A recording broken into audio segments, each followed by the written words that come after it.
नमस्ते। आज आदिकालीन एवं भक्तिकालीन काव्य के अंतर्गत संत कबीर की रचनाओं को लेकर आप सबके सम्मुख प्रस्तुत हूँ। कबीर के बारे में कहा जाता है कि उनके असली माता पिता के बारे में किसी को पता नहीं है।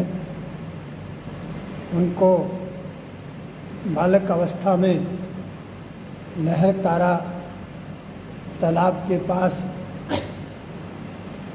नीरू नामक दंपति को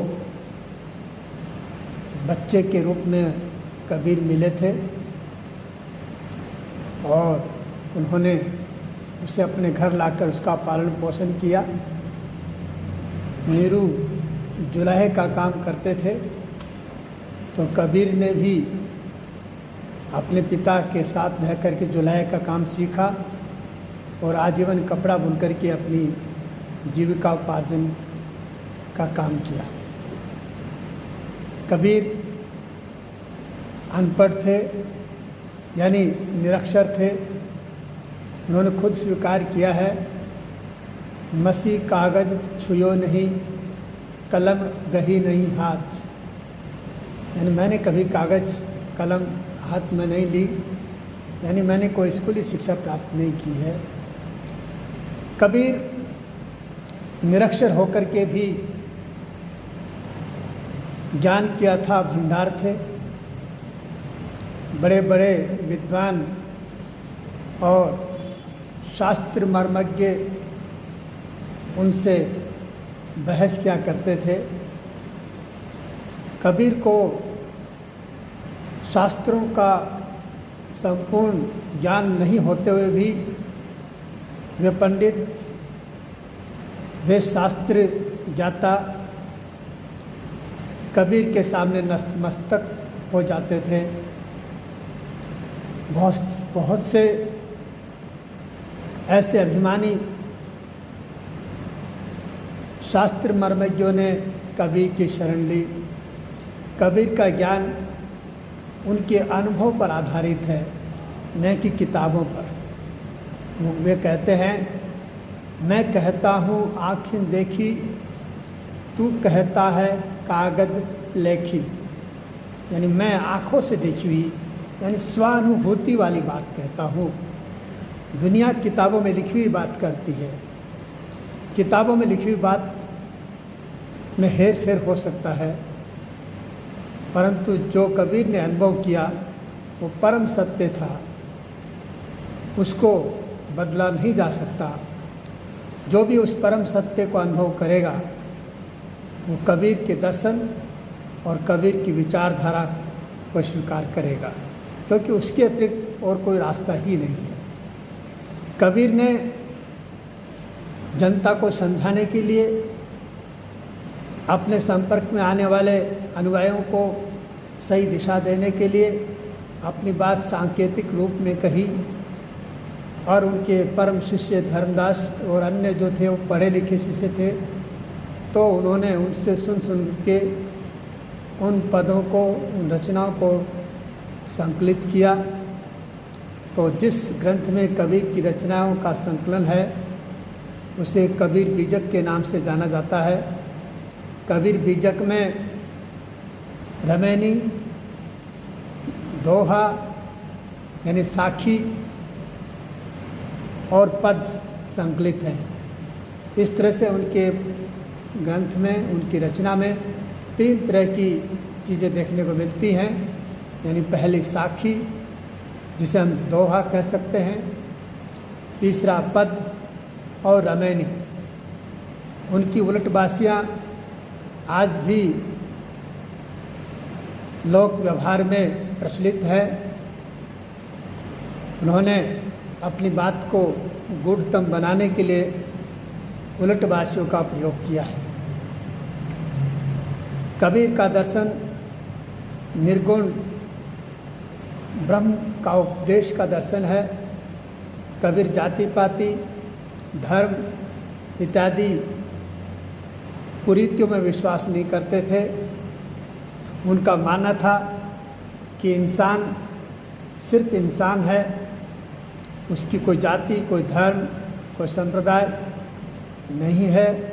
ईश्वर ने सिर्फ इंसान बनाया है, बाकी जो भेदभाव यहाँ देखने को मिलते हैं वो इंसानों के द्वारा गढ़े हुए हैं। इसलिए हर इंसान को अपने आप को परमात्मा का बंदा मान करके एक दूसरे का सम्मान करना चाहिए। सबके अंदर परमपिता परमात्मा के दर्शन करने चाहिए। कबीर कहते थे कि ईश्वर हर इंसान के अंदर विराजमान है, उसको बाहर खोजने की आवश्यकता नहीं है। कबीर मूर्ति पूजा के विरोधी थे। कबीर बाह्य आडंबरों के विरोधी थे। वो विरोध इसलिए करते थे क्योंकि वे जानते थे कि बाह्य आडंबर, मूर्ति पूजा, तीर्थ स्नान, अंधविश्वास इत्यादि में फंसे रहने से उस परम सत्य की प्राप्ति संभव नहीं है। इसलिए अगर इंसान को वो परम सत्य की प्राप्ति करनी है तो इन सब चीज़ों से ऊपर उठना पड़ेगा, तभी उस सत्य का साक्षात्कार इंसान कर पाएगा। इसीलिए कबीर ने इन चीज़ों का प्रखर तरीके से विरोध किया है। कबीर के बारे में कहा जाता है कि वे समाज सुधारक थे या संत थे। इस बारे में मैं आपको साफ साफ बता दूं, कबीर संत थे और करुणा उनके प्राणी मात्र को लेकर उनके मन में करुणा थी। वे जानते थे कि इंसान के दुखी होने का कारण एकमात्र यही है कि वह अपने आप को नहीं पहचानता है। हर इंसान परमपिता परमात्मा का पुत्र है। यदि वह अपने आप को पहचान जाए तो परमात्मा को पहचान लेगा। इसलिए उनका कहना था कि अपने आप को जानो। जिस दिन अपने आप को जान जाओगे उस दिन हमेशा हमेशा के लिए निहाल हो जाओगे, दुख और जड़ जगत से हमेशा के लिए ऊपर उठ जाओगे। ये सब करने के लिए जड़ संसार में जो रीतियाँ, जो कुरीतियाँ, जो अन्य जो अंधविश्वास प्रचलित हैं उनको छोड़ करके ऊपर आना पड़ेगा। इसलिए कबीर ने इन सब चीज़ों का विरोध किया और लोगों को समझाया और सत्य का मार्ग बताया। कबीर के संतत्व में ही समाज सुधारक छिपा हुआ है, क्योंकि कोई भी संत बिना समाज सुधार के संत नहीं बन सकता है। इसलिए ये दोनों बातें परस्पर पूरक हैं कि कबीर संत हैं या समाज सुधारक हैं। संत होने के नाते लोगों को गंदगी से ऊपर उठाना उन्होंने अपनी जिम्मेदारी समझा। इसलिए स्वतः ही उनके कर्म में समाज सुधार जुड़ गया। तो ये थे संत कबीर के विचार का संक्षेप में विवरण। इसलिए कबीर को निर्गुण संप्रदाय का प्रमुख कहा जाता है। निर्गुण संप्रदाय में कहा जाता है कि ये बहुत शुष्क भक्ति है, परंतु कबीर ने उसमें प्रेम तत्व को जोड़ा। प्रेम तत्व को जोड़ करके निर्गुण उपासना को यानी निर्गुण ब्रह्म उपासना को सरस और रोचक बनाया। उन्होंने कहा, ढाई आखिर प्रेम के पढ़े सो पंडित होय, यानी उस ढाई अक्षर रूपी परमात्मा जो है वो प्रेम रूपी है और उस प्रेम को जिसने समझ लिया, ये मान लो उसने जिंदगी का समस्त सार समझ लिया। तो ऐसे थे कबीर। अब हम आपके पाठ्यक्रम में संकलित उनके कुछ साखियाँ देखते हैं। पहली साखी उनकी जो है वो कबीर बीजक के विरह को अंग से ली गई है। विरह के अंग में आत्मा अपने पति रूप परमात्मा के बिना व्याकुल है, दुखी है। यहाँ कबीर ने दाम्पत्य भाव की भक्ति भावना की है। अपने आप को स्त्री माना है और परमात्मा को पति माना है। जिस तरह से कोई स्त्री अपने पति से अधिक दिन तक दूर नहीं रह सकती, अधिक दिन तक दूर रहने पर वो बहुत अधिक व्याकुल और दुखी हो जाती है, उसी प्रकार कबीर भी कहते हैं कि उनकी आत्मा भी परमात्मा के दर्शन नहीं कर पाने का दुखी है और व्याकुल है। असल में अगर देखा जाए तो कबीर ये इन साक्ष्यों में आम इंसान के पक्ष की बात कर रहे हैं कि आम इंसान के मन में जब तक परमात्मा के प्रति इस तरह की भावनाएं नहीं आएंगी तब तक उसका परमात्मा के प्रति प्रेम कभी प्रगाढ़ नहीं हो सकेगा, और जब तक प्रेम नहीं होगा तब तक परमात्मा के रास्ते में कभी कदम नहीं रख पाएगा। जिन्हीं प्रेम कियो तिन ही प्रभु पायो, कभी इस बात में विश्वास करते थे। वे आडंबर नहीं रचते थे और न ही आडंबर का समर्थन करते थे। वे किसी से घृणा नहीं करते थे, वे सबसे प्रेम करते थे। वो सिर्फ और सिर्फ इस बात का विरोध करते थे कि जो आडंबर हैं, जो कुरीतियाँ हैं, जो अंधविश्वास हैं, वो आत्मिक विकास में बाधा पहुंचाती हैं। इसलिए अगर आत्मिक विकास किसी को करना है तो इन सब को छोड़ करके सिर्फ और सिर्फ परमात्मा के प्रेम में लगना होगा, सभी इंसानों में परमात्मा को देखना होगा।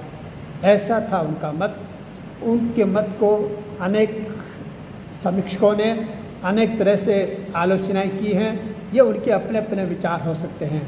कुछ लोग कहते हैं कि कबीर का प्रेम तत्व है, उन्होंने किसी की देखा देखी लिया है, निर्गुण उपासना किसी की देखा देखी लिया है। जो सुषुम्ना द्वार की बात कबीर ने की है वो भी किसी से देख कर लिया है। मेरा अपना व्यक्तिगत मत है, कबीर ने जिस समाज में जन्म लिया, जिस संस्कृति में पले बढ़े, वहाँ जो कुछ उसने देखा, अनुभव किया, उसी के आधार पर और फिर अंतर में जो परमात्मा के साथ में तादात्म्य स्थापित किया, उससे जो उनका अनुभव हुआ, उसी अनुभव के आधार पर लोगों को भक्ति की भावना समझाई, लोगों को सच्चाई का रास्ता दिखाया। उनको जो अच्छा लगा वो उन्होंने अपनाया। उसके प्रति किसी प्रकार का पूर्वाग्रह उनके मन में नहीं था। उन्होंने कहा, सार सार को गही रहे, थोथा देही उड़ाए। यानी उनके मन में इस बात का कोई अहंग नहीं था, अहंकार नहीं था कि वे दूसरे से वो चीज़ क्यों ले रहे हैं, दूसरे से शिक्षा क्यों ले रहे हैं। उनको जो लगा, अच्छा लगा, वो सब अपनाया। इसलिए कबीर का दर्शन समझने के लिए उनकी जो साखियाँ हैं उनको समझना ज़रूरी है। उनकी रचनाओं को समझे बिना कबीर को कभी समझा नहीं जा सकता है। इसलिए आज के इस व्याख्यान में सबसे पहले विरह को अंग में से एक छंद यानी साखी मैं उठा रहा हूँ और उसकी व्याख्या कर रहा हूँ ताकि आप लोगों को कबीर के विचारों से और अधिक अच्छे तरीके से मैं अवगत करा सकूँ। उनकी साखी है, विरहनी उठे भी पड़े, दर्शन कारण राम, मुआ पाछे देहुगे, सो दर्शन की ही काम। कबीर साहब कह रहे हैं मुआ यानी मरना, देहुगे यानी देना, दर्शन यानी दर्शन, कारण यानी कारण, पाछे यानी बाद में, की ही यानी क्या काम कह रहे हैं। यानी इसका प्रसंग यही रहेगा कि ये उक्त साखी कबीर के विरह को अंग से ली गई है और इस साखी में विरहणी जीवात्मा की व्याकुलता और उसकी बेचैनी का चित्रण किया गया है। कबीरदास कहते हैं कि विरहणी जीवात्मा परमात्मा के दर्शनों के लिए व्याकुल है, बेचैन है, और वह कभी कभी इतनी अधिक व्याकुल हो उठती है और कह उठती है कि कभी बैठती है, कभी उठती है, कभी गिर पड़ जाती है। यानी प्रभु के बिना उसका शरीर भी दुर्बल हो गया है, वो इतनी कमज़ोर हो गई है कि चलने फिरने में भी अब पूरी तरह से उसका शरीर सामर्थ्य नहीं है, उसका धैर्य भी टूट रहा है, उसके जीने की लालसा भी धीरे धीरे अब ख़त्म होती जा रही है। इसलिए वो जीवात्मा अपने प्रभु से पुकार करती है, हे प्रभु। लोग कहते हैं कि परमात्मा मरने के बाद में दर्शन देता है, तो अगर ऐसा है तो मैं तो अभी जीते जी मर रही हूँ, मरने के बाद में अगर आपके दर्शन होते हैं तो किस काम के। मरने से पहले यदि आप दर्शन देंगे तो मेरा जीवन भी सार्थक होगा, धन्य होगा।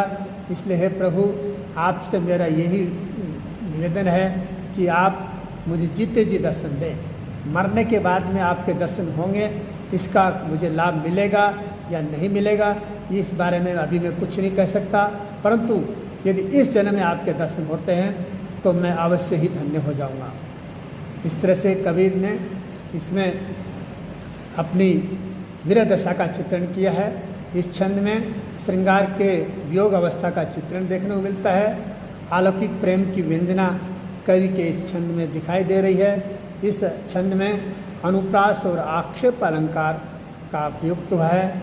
कबीर की भाषा की बात जहाँ चलती है तो कबीर की भाषा शधुकड़ी भाषा मानी जाती है, यानी कि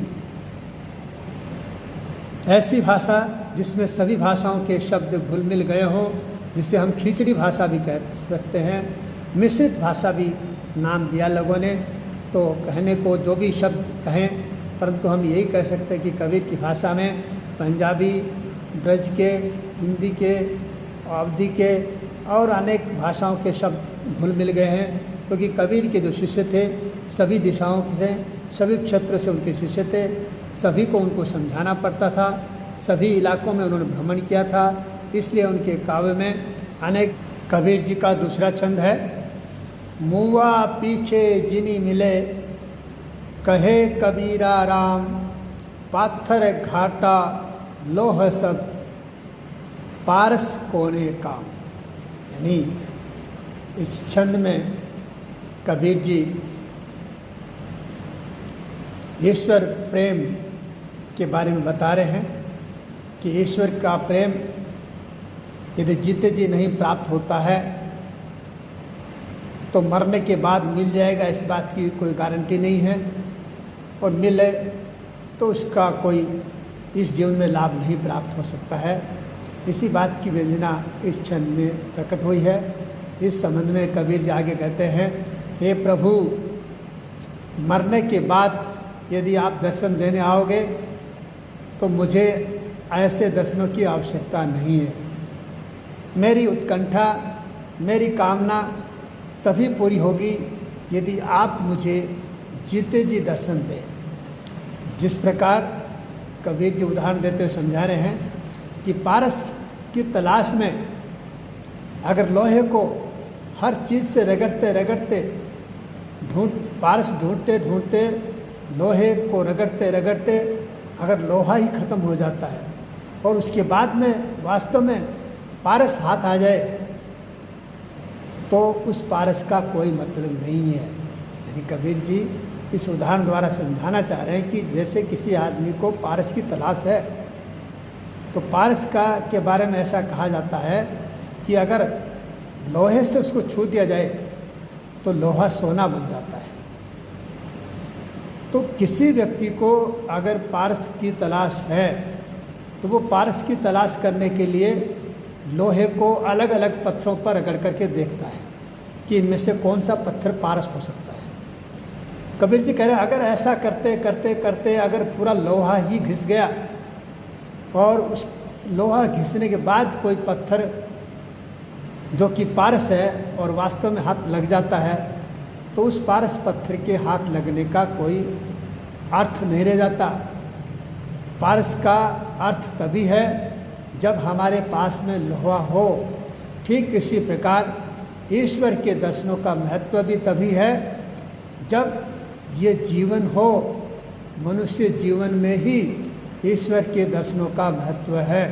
मनुष्य जीवन चूकने के बाद यदि कोई आश्वासन देता है कि तुम्हें मरने के बाद ईश्वर की प्राप्ति होगी तो वो एक मात्र झूठ है, वो एक मात्र छलावा है। इसलिए कबीर जी इस छलाव में नहीं रहना चाहते और वो प्रार्थना करते हैं कि ये प्रभु आप तो मुझे जीते जी ही आकर मिलो, जीते जी ही दर्शन दो। इस साखी में कबीर की कुछ जो काव्यात्मक विशेषताएं हैं वो ये हैं। पहली, इस छंद में अनुप्रास और दृष्टांत अलंकार का प्रयोग हुआ है।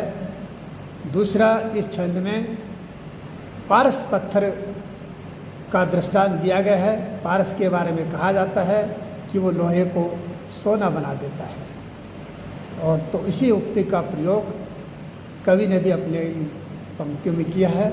भाषा वही सदुकड़ी है, मिश्रित कह सकते हो, चाहे आप खिचड़ी भाषा भी कह सकते हो। इस प्रकार इन्हीं दो छंदों के साथ में आज मैं अपनी बात समाप्त करता हूँ।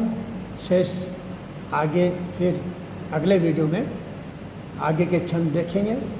आप लोगों ने ध्यान से सुना, इसी के लिए आप सबको बहुत बहुत धन्यवाद। साधुवाद।